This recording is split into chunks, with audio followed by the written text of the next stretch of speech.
Olá, sejam todos muito bem-vindos ao nosso curso de Direito Constitucional e Administrativo e vamos dar seguimento ao nosso curso de Direito Administrativo, tratando hoje de ato e processo administrativo. Vamos lá? Vamos começar a partir da definição de ato administrativo do professor Eli Lopes Meireles. Ato administrativo é toda manifestação unilateral de vontade da administração pública que, agindo nessa qualidade, tenha por fim imediato adquirir, resguardar, transferir, modificar, extinguir e declarar direitos ou impor obrigações aos administrados ou a si próprio, né?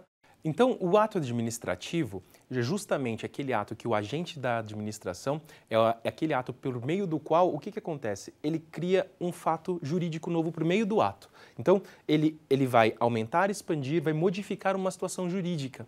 Então, o professor Eli está justamente definindo aqui, ou você vai adquirir, ou você vai resguardar, ou você vai transferir, ou você vai modificar, ou você vai extinguir, ou você vai declarar direitos. Então, os atos administrativos são os atos pelos quais a administração pública motivadamente, porque ele tem uma série de critérios que nós vamos ver nos slides seguintes, ele cria, modifica ou extingue uma situação jurídica dentro do âmbito da administração, né? Então, com isso, é a ideia de ato administrativo. São aqueles atos que a administração toma, aqueles atos mais importantes que a administração toma, que criam direitos ou modificam direitos, que mudam uma situação jurídica, seja para a própria administração ou para os administrados, ou impondo obrigações, tanto para os administrados quanto para a própria administração. Então, a administração ou ela cria direitos para si, ou ela modifica direitos, a forma de exercê-los, tudo isso dentro do âmbito da administração pública. Então, essa é a definição que o professor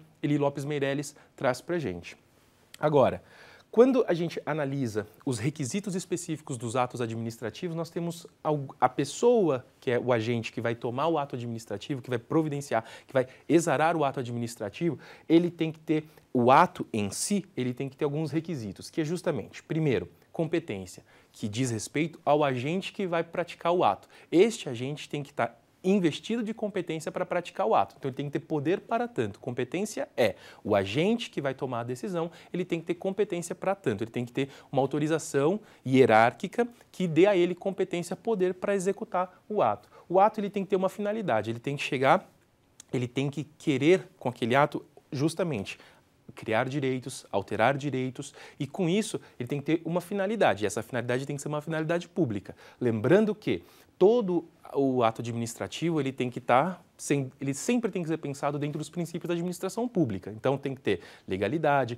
impessoalidade, moralidade, eficiência, publicidade, que são os princípios da administração pública. Então a finalidade do ato não pode ser uma coisa errada, contrária aos princípios da administração pública, né?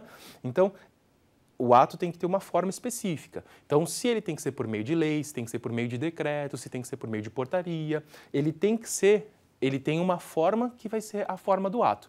Para cada tipo de ato administrativo, tem uma forma de exarar o ato. Então, ele tem que seguir o ritual específico daquela forma. Ele tem que ter um motivo. E o que é o motivo aqui? Esse motivo ele pode ser mais ou menos determinado pela lei, né? Então, vinculado ou discricionário. Porque, veja bem, nós temos aqui o motivo é o grande centro do ato administrativo quando a gente analisa ele do ponto de vista jurídico. Por quê?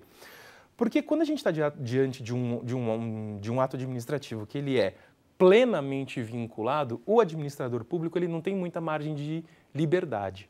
Agora, quando o administrador público ele tem que tomar uma decisão que ele tem uma certa margem de liberdade, a gente chama isso de discricionariedade. E essas duas características podem dizer sobre o ato administrativo, que ele é totalmente vinculado ou que ele é um ato discricionário. Quando ele é discricionário, ele depende de uma orientação de conveniência e oportunidade. Então, o que acaba acontecendo aqui? O ato administrativo que ele é vinculado, vamos imaginar um ato administrativo aqui do secretário que vai expedir uma carteira de habilitação.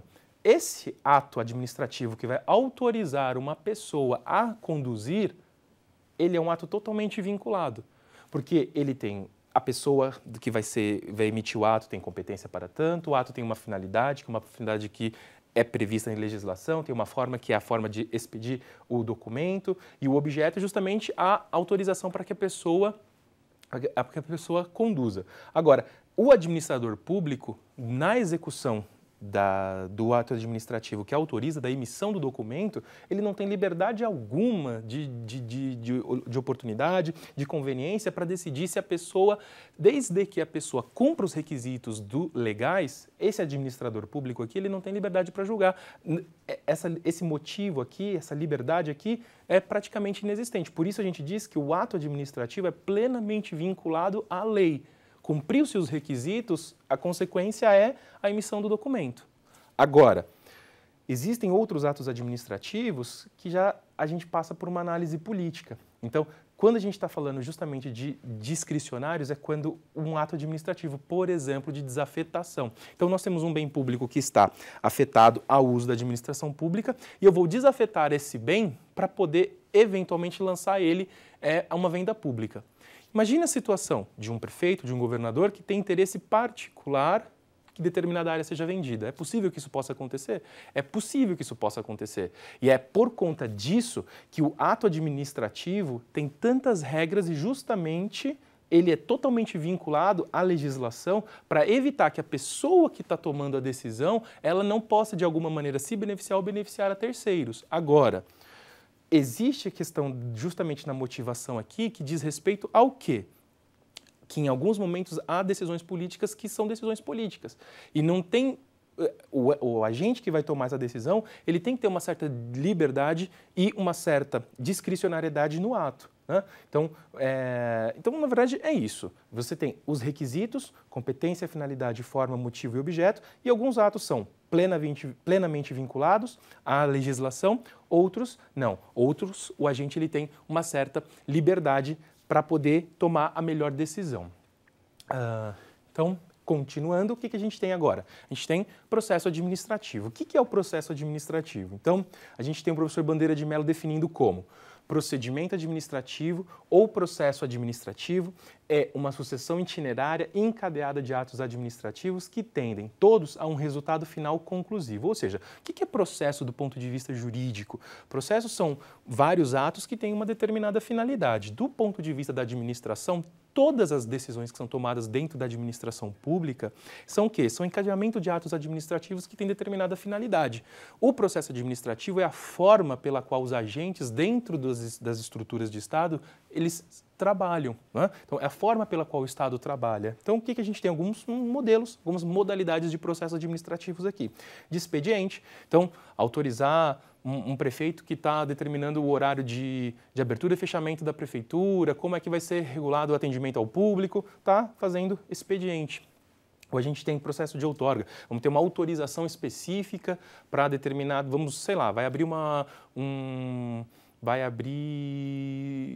fazer uma permissão, enfim, a prefeitura ela pode autorizar ou não determinados funcionamentos dentro da sua região. O Estado também pode fazer isso, a União também pode fazer isso. Então você faz um processo de outorga, eventualmente a pessoa que está requerendo a outorga tem que comprovar competências, etc. Então, isso é processo de outorga. Ou a gente tem investigação, que é o procedimento de sindicância. Quando um agente, há uma suspeita sobre a conduta de um determinado agente, então você vai abrir uma investigação, vai abrir uma comissão e vai haver uma forma de investigação.